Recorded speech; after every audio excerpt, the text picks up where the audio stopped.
by you for Nigeria's borders to be completely fenced? Yes, I reason because, having gone through my analysis and looking at the Sahel, the main attraction to all these terrorists and bandits is Nigeria, because this perception Nigeria is a rich country, and that that there's no law to prevent them from getting in, and the borders are porous. So now the easiest way is, and that's why it's important, if you follow the news and see the kind of killings going on in Niger, Chad, and in Niger, Burkina Faso and Mali, so much. If this continues like this in the next 1 year, there will be issues. And of recent, there were attacks from Burkina Faso in Benin Republic. It's just 50 kilometers to Nigeria. That is another area. So for me, I think, and like I mentioned, all around us, we have Francophone countries. Our ideologies are not the same. For us to be secured, it is important. Let us fence our borders. Some people say, look, it's expensive. But I say, what is money if you are dead? Indeed. It's of no use. So countries that have sat down and have analyzed and seen that, look, strategically is important, because once you fence that area, you use technology now. You have cameras, you have drones that will go. It reduces the manpower you need to engage in that area, and they could be used elsewhere. So that's important. And besides that, now for Pakistan, they use wire mesh, double wire mesh for all that distance. So if the distance is 1,000, they use double, which means 2,000. And then use concertina wire at the middle, so that even if you penetrate here, before you get through here, you are seen and action is taken. That has given them respite. That's what we are looking at. We have Ajaokuta steel mill, we have rolling mills in Nigeria. We could engage them. We don't need to go anywhere.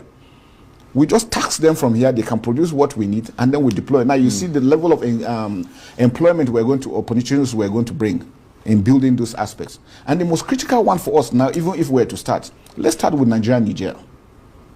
Is that the most dangerous? That's the most dangerous, because the Lakrawas, that's where they're coming in. Yes. The Boko Haram that are coming in from the Sahel are coming. The ISWAP guys are coming in all through those areas. So that's why it's critical. If we start from there, and we can start state-wise, at the same time, each state will start on its own, and before you know it, we're there. Yes, and that's a good point. It doesn't have to be just the federal government. No, it doesn't have federal. It could start at every level. But the important thing is, look, we have a threat that we have to really, really look at. It is very critical and it's very important. Well, I mean, you are at the very highest level of the military. Yeah. I mean, have you made the suggestion to the president? Yes. I mean, you pick up the phone and you call him, do you?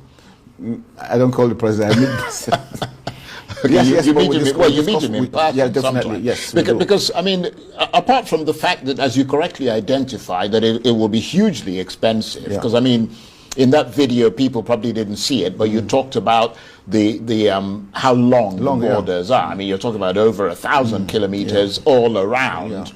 And so you're looking at the whole of Nigeria is about 4,000. Yeah, 4,000 something kilometers. But again, we have some each areas. Border has 1,000 something kilometers. We have some areas that are riverine, so that one you don't need to do that. You just need to maintain some patrol. So it's not all. But the important thing, we'll start with the most critical aspects, and that's very critical for us. But what kind of reaction are you getting to that suggestion at the very highest level? I can tell you it's been very positive. I mean, I was amazed. I thought I was saying something that people were going to go crazy, but my soldiers down below called me and said, thank you, sir, that if it means cutting out our salaries to do that, we want that.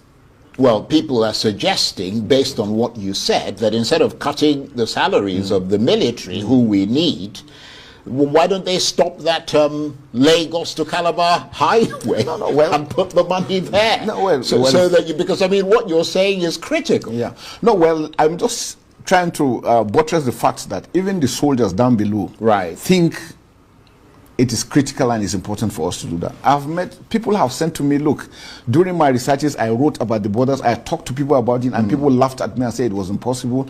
I have people sending me their projects on when they have discussed on this issue. So it's been ongoing. It's just that a lot of people didn't have the opportunity to actually say it. So bringing it out, I think, created a lot of avenue and a lot of discourse on it, and which I think is right. We look at the issues and see.